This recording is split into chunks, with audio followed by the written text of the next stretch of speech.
You're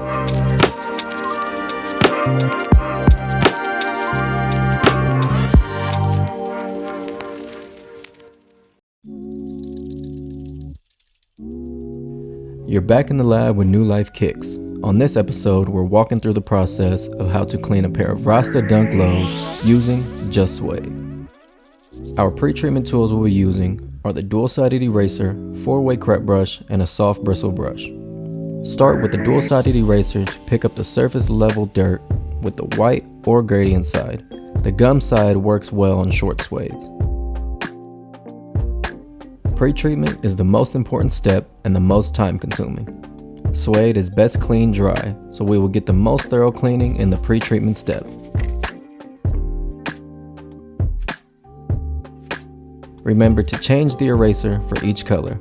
Authentic leathers and suede have a tendency to bleed when wet.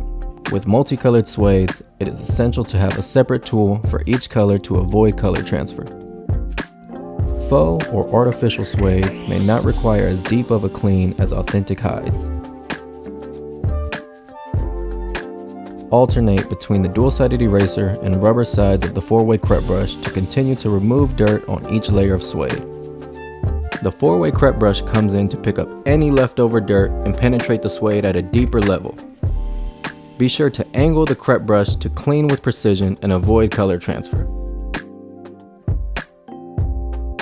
The brass side of the crepe brush is only necessary for heavily soiled areas on longer suedes and extremely stiff suede.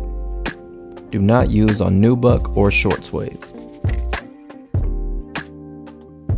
Now it's time for the treatment process. In our treatment process, spray Just Suede evenly around the entire shoe. Make sure you allow Just Suede time to penetrate the surface, time to dry to about 80 or 90% before you start brushing. Cleaning suede and nubuck is a process. Angle your brush to get a close and precise clean and avoid color transfer.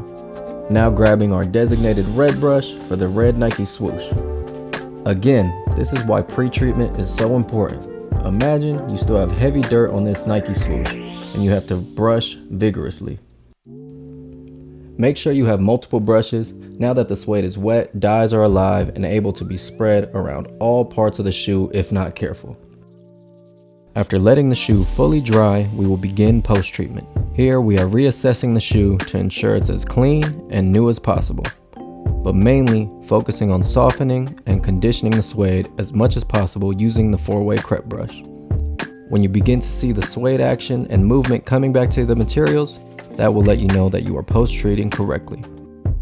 For a more in-depth tutorial on each of the 3-step suede cleaning processes, be sure to watch our previous videos on pre-treatment, treatment, and post-treatment. For more content, be sure to like, comment, and subscribe.